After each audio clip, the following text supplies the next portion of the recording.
दोस्तों पुष्पा इम्पॉसिबल में आप लोग देख सकते हैं कि यहाँ पर जो तितली है दोस्तों वो अब चोल में बैठकर यहाँ पर अपने बापू को काफी ज्यादा मिस कर रही होती है कि ये क्या बन गया मेरे बापू के साथ। वो कितना ज्यादा अच्छा टाइम हुआ करता था जब मैं अपने बापू के साथ हंसी खुशी खेला करती थी, लेकिन आज वो टाइम आ गया है कि मैं अपने बापू से बिल्कुल ही अलहदा हो गई हूँ। अब दोस्तों यहाँ पर जब सोरा ये सारी चीजें सोच रही होती है और बिल्कुल ही अकेली बैठी होती है और दोस्तों बार बार वो अपना वो सीन भी याद करती है कि मैं जेल से अपनी माँ में मिलने गई थी, अब मैं यहाँ पर दोबारा नहीं जा सकती, पता नहीं कौन मुझे दोबारा से मेरी माँ से मिलवाने के लिए लेकर जाएगा। अब दोस्तों यहाँ पर जब वो सोच रही होती है कि तभी वहां पर स्वरा आ जाने वाली है और वो तितली को अकेली बैठी देखकर आकर तितली के पास बैठ जाती है और कहती है कि क्या हुआ तितली। तो दोस्तों तितली अब सारी बात स्वरा को बता देती है और कहती है कि मैंने यहाँ पर अपने असली माता पिता के पास ही जाना है, मैं किसी और के पास नहीं रहूंगी और मुझे वैसे भी इस पुष्पा इम्पॉसिबल के पास नहीं रहना। अब दोस्तों जो यहाँ पर स्वरा है ना वो बात को जरा अच्छे से हैंडल कर लेती है कि वो तितली को अब समझाती है और कहती है कि देखो तितली जो तुम कह रही हो ना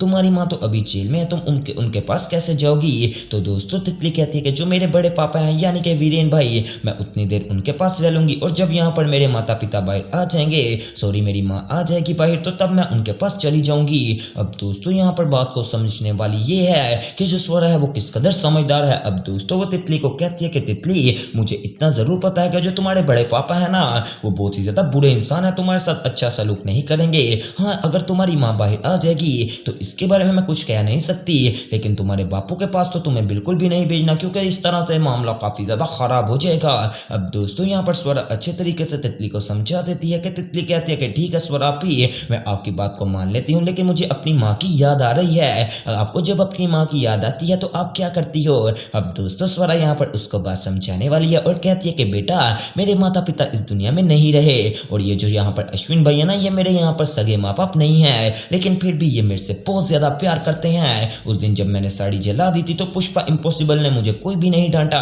बल्कि उल्टा नई साड़ी लाकर दे दी थी। मैं इनका शुक्रिया किसी भी तरीके से अदा नहीं कर सकती, लेकिन फिर भी असली माँ बाप की तो याद आती है ना, लेकिन ज्यादातर मुझे इन्होंने मेरे असली माँ बाप की याद भी आने नहीं दी। अब दोस्तों स्वरा इतनी अच्छी बात करती है या वो भी तितली से, और यहाँ पर साइड में खड़ा अश्विन ये सारी बातें सुन लेने वाला है और दिल ही दिल में सोचता है कि हमारी बेटी किस कदर समझदार हो गई है। हमें तो लगता था कि ये बिल्कुल बेवकूफ है और हमारी बात को मानती ही नहीं, लेकिन ये सच में बहुत ही ज्यादा समझदार हो गई है। अब दूसरी तरफ दोस्तों यहाँ पर दिखाया जाता है कि जो पुष्प यानी कि कादम्बरी है दोस्तों वो अब यहाँ पर दोबारा से जेल से वीरेन को कॉल कर लेने वाली है और वीरेन को कॉल करके सारी बात क्लियर कर देती है। तो दोस्तों अब वीरेन बताता है कि कादम्बरी तुझे बताता चलूं कि जो पुष्पा है ना वो हॉस्पिटल तक जा पहुंचे हैं। तो दोस्तों कादम्बरी कहती है अरे वीरेन भाई पहुंचने दीजिए, अब तो कब का स्टाफ चेंज हो चुका होगा, वहां पर ना रेखा बहन है और वैसे भी अब जाओ यहाँ पर 7 साल पुराना रिकॉर्ड है वो किसी यहाँ पर इनको किस्मत से ही मिलेगा, ये इनको नहीं मिलने वाला। वो आप बात छोड़ दीजिए, खैर आपको कल का मैं यहाँ पर न्योता दे रही हूँ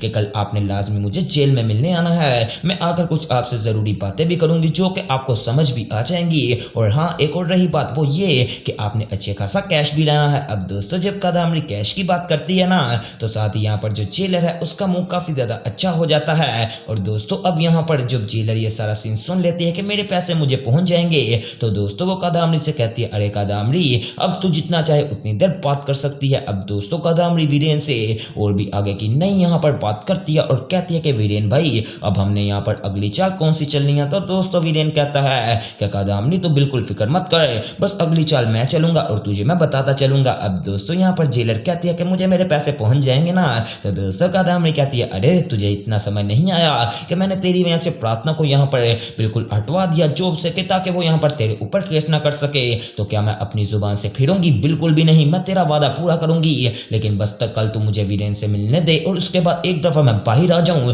तुझे इतना माला माल कर दूंगी कि तू सारी जिंदगी मुझे याद करेगी कि कोई कादम्बरी नाम की यहाँ पर कैदी आई थी जो कि मेरी लाइफ बनाकर चले गई। अब दोस्तों जेलर भी ये बातें सुनकर खुश हो जाने वाली है क्योंकि जाहिर सी बात है कि हमारी कादम्बरी के बात करने का अंदाज ही कुछ ऐसा है कि अगला बंदा समझता है कि ये बिल्कुल ठीक बात कर रही है। अब दोस्तों यहाँ पर जब जेलर से सारी बात कर लेने वाली है कादम्बरी तो कहती है कि ठीक है अब कल जब वीरेन आएगा तो उससे मुलाकात ही करूंगी। अब दूसरी तरफ दोस्तों दिखाया जाता है कि यहाँ पर जो पुष्पा इम्पॉसिबल है दोस्तों वो आज घर में तैयारी कर रही है क्योंकि ये एक रस्म होती है जिसमें जो बहू है वो काफी दिनों बाद अपने ससुराल में रहने के बाद जब घर आती है तो अच्छे खासे खाने बने होते हैं और दोस्तों आज पुष्पा इम्पॉसिबल उसी चीज की तैयारी भी कर रही है और दोस्तों काफी ज्यादा खाने बना लेने वाली है। वो अपनी बेटी तितली यानी कि जो ऋषभ है और ऋषभ और राशि के लिए। अब दोस्तों ऋषभ और राशि की घर में लड़ाई है, अभी तक पुष्पा को इस बात का नहीं पता चला। खैर दोस्तों ये तो अभी बात की बात है कि क्या पता नहीं यहाँ पर पुष्पा को इस बात का पता चलेगा भी या फिर नहीं।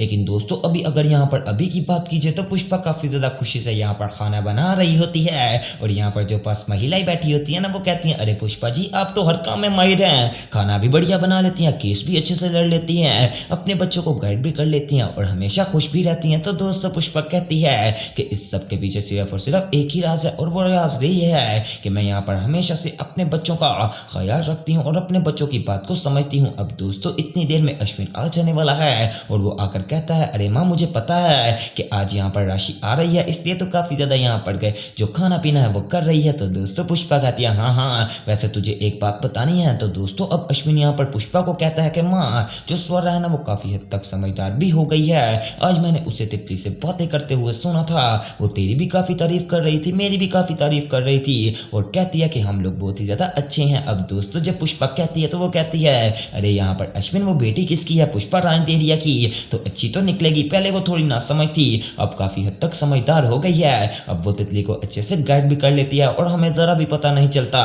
कि अब हमने तितली के लिए क्या करना है। अब दोस्तों साथ ही अश्विन कहता है कि माँ मुझे एक बात बता, क्या हम यहाँ पर तितली की कस्टडी ले लेंगे हमेशा के लिए। तो दोस्तों पुष्पा कहती है नहीं अश्विन, अब तितली को उसके असली माता पिता के पास भी तो भिजवाना है, अब हमें यहाँ पर उसके असली माता पिता को ढूंढना होगा और वैसे भी अब जो तितली है वो काफी ज्यादा उसका दिल रख रहा है स्वरा के साथ और मैं तो यही कहूंगा कि थोड़ी देर अगर वो स्वरा के साथ रह भी लेगी तो कोई मसला नहीं होगा। तो दोस्तों पुष्पा कहती है कि अश्विन कहता तो ठीक रहा है कि मसला नहीं होगा, लेकिन फिर भी अब जिनके यहाँ पर माता पिता की अमानत है ना तो उनके पास ये लाजमी पहुंचनी चाहिए। तो दोस्तों अश्विन कहता है माँ मुझे पता नहीं क्यों लगता है कि मेरी ये बेटी मुझे मेरी लगती है। तो दोस्तों पुष्पा कहती है अरे नहीं वो तुम लोगों के साथ रह रही है ना इसलिए लगता है। अब दूसरी तरफ दोस्तों बखुदरा चोल के भी काफी ज्यादा मसले हल हो रहे हैं, जैसे कि दोस्तों अब बखुदरा बात कर रहा होता है कि तभी सुशीला कहती है कि चिराग आया था। तो दोस्तों बखुदरा कहता है कि उसका यहाँ पर मेरे सामने नाम भी ना लो। अब दोस्तों बखुदरा से ये बात कर ही रहा होता है तो प्रार्थना देखकर काफी ज्यादा शॉक्ड हो जाती है कि दोस्तों तभी वहां पर चिराग आ जाने वाला है और कहता है कि क्या हुआ बखुदरा जी, क्या मैं अपने ससुराल नहीं आ सकता। तो बखुदरा कहता है तू इधर कैसे आया। तो दोस्तों साथ ही सुशीला कहती है अरे शांत हो जाइए, क्या हो गया, इसमें कौन सी बात है, आपका यानी कि दामाद ही तो है जो कि आकर आपसे अच्छे तरीके से मिल रहा है और आप उससे ऊपर से इतनी ज्यादा बदतमीजी से बोल रहे हैं, ऐसा आपको नहीं करना चाहिए। अब दोस्तों यहाँ पर बात को समझ जाने वाला है बखुदरा से और यहाँ पर खामोश हो जाता है। अब दोस्तों मैं आपको बताता हूँ कि आने वाले एपिसोड्स में यहाँ पर पुष्पा इम्पॉसिबल के सारे मसले सॉल्व हो जाने हैं वाले हैं जो कि आपको आने वाले एपिसोड में देखने को मिलेंगे, तो वो सब देखना मिस मत कीजिएगा और मेरे चैनल स्पाइसी एंटरटेनमेंट को सब्सक्राइब करें और वीडियो को ज़्यादा से ज़्यादा शेयर करें।